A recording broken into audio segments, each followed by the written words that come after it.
Hello বন্ধুরা, simply শিবানীর YouTube চ্যানেলে তোমাদের সবাইকে স্বাগত। আজকে আমি তোমাদের সাথে হোমমেড চিজ কেকের রেসিপি শেয়ার করব। দোকান থেকে তো আমরা সবাই অনেক দাম দিয়ে চিজ কেক কিনে থাকি, বাচ্চাদের খাইয়ে থাকি, কিন্তু ঘরে কি করে চটজলদি এই বাচ্চাদের লোভনীয় কেকটা বানাবো, চলো তাহলে দেখে নিই। এই মাউথ মেল্টিং চিজ কেক বানানোর জন্য আমাদের প্রয়োজন চিজ ক্রিম।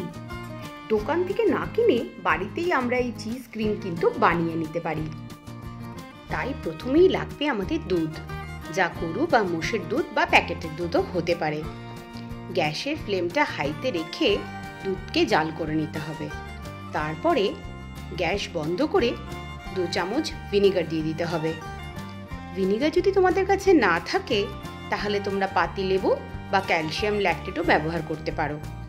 আসলে তোমাদের করে নিতে হবে ছানাকে তারপর ছেঁকে নিয়ে ভালো করে জল দিয়ে ধুয়ে নিতে হবে, তাতে ভিনিগারের টক ভাবটা কিন্তু কেটে যাবে। চিজ কেকের বেসটা তৈরি করার জন্য আমরা প্রথমে নিয়ে নেব ওরিও বিস্কুট। বিস্কুটের ক্রিমটাকে আলাদা করে বিস্কিটগুলোকে মিক্সিতে মিহি করে গুঁড়ো করে নিতে হবে। তারপরে এর মধ্যে দিয়ে দেব 50 গ্রাম মতো এই মেল্টেড বাটার। একটু বেশি বাটার ইউজ করলে কেকের বেসের ময়েশ্চারটা কিন্তু বজায় থাকে, আর না হলে বিস্কিটটা শক্ত হয়ে যাবে। এই ওরিও চিজ কেকের মোল্ডটা কিন্তু একটু আলাদা হয়। লক সমেত মোল্ড ইউজ করতে পারলে কিন্তু খুব ভালো হয়, তাহলে চিজ কেকটাকে ডিমোল্ড করতেও খুব সুবিধা হয়।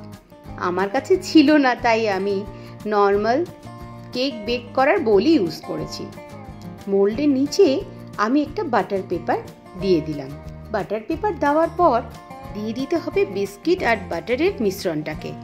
তারপরে কোনো স্প্যাচুলা বা ছোট বাটির সাহায্যে মিক্সচারটাকে প্লেন করে একটা বেস বানিয়ে নিতে হবে। তারপরে ফ্রিজে মিক্সচারটাকে রেখে দিতে হবে একটু সেট হওয়ার জন্য। এবারে চিজ ক্রিম বানানোর জন্য মিক্সিতে আমি দিয়ে দেবো জল ঝরানো ছানা, আর তার সাথে যোগ করতে হবে 1 বাটির পরিমাণে আমুল ফ্রেশ ক্রিম, আর সঙ্গে দিতে হবে 1/2 কাপের মতো কনডেন্স মিল্ক। তারপর ভালো করে ব্লেন্ড করে নিতে হবে, আর পাতলা ব্যাটার তৈরি করে নেব আমরা। তারপরে কেক বেসটা ফ্রিজ থেকে বের করে ঢেলে দিতে হবে মোল্ডের সাথে। যেটা আমরা বানালাম সেটা উপর থেকে ঢেলে দেব। তোমরা কিন্তু ভ্যানিলা ফ্লেভার যদি কেউ পছন্দ করো তাহলে 1 চামচ ভ্যানিলা এসেন্স কিন্তু ব্যবহার করে নিতে পারো। এবারে আমাদের কেকটা বেক করে নেওয়ার পালা। তাই প্রথমে নিয়ে নেব ননস্টিকের কোনো ফ্রাইং প্যান বা সসপ্যান। তাতে বেশ কিছুটা নুন ছড়িয়ে একটা কেকের স্ট্যান্ড ভেতরে দিয়ে 10 মিনিট হাই ফ্লেমে প্রিহিট করার জন্য বসিয়ে দিয়েছি। তারপরে কেকের মোল্ডের থেকে কিছুটা বড় একটা বাটি নিয়ে তাতে দিয়ে দিতে হবে বেশ কিছুটা জল। 45 থেকে মোটামুটি 1 ঘন্টা পর্যন্ত সময় কিন্তু লাগতে পারে। বন্ধুরা, তোমরা কিন্তু সবাই একবার টুথপিক দিয়ে অবশ্যই টেস্ট করে দেখে নিও। তারপর আমাদের চিজ কেক রেডি। গার্নিশিং করার জন্য আমি ব্যবহার করেছি চকলেট গানাশ। এটা বানানোর জন্য আমি নিয়ে নিয়েছি 20 টাকার একটা ডেয়ারি মিল্ক। কিছুটা গরম একটু হিটের মধ্যে রেখে চকলেটটাকে মেল্ট করে নেব। তারপরে তার সাথে যোগ করেছি ফ্রেশ ক্রিম 1 চামচ মতো।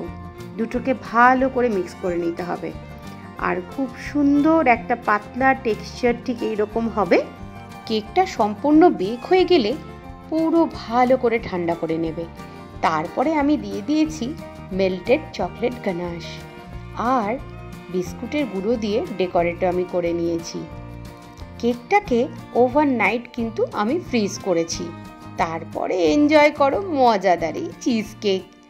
আমি আনলক মোল্ড না থাকার জন্য ডিমোল্ড করতে পারিনি। তোমরা আনলক মোল্ডে তৈরি করলে কিন্তু ডিমোল্ড সহজেই করে নিতে পারবে, আর খেয়ে নিতে পারবে মজাদার এই চিজ কেক।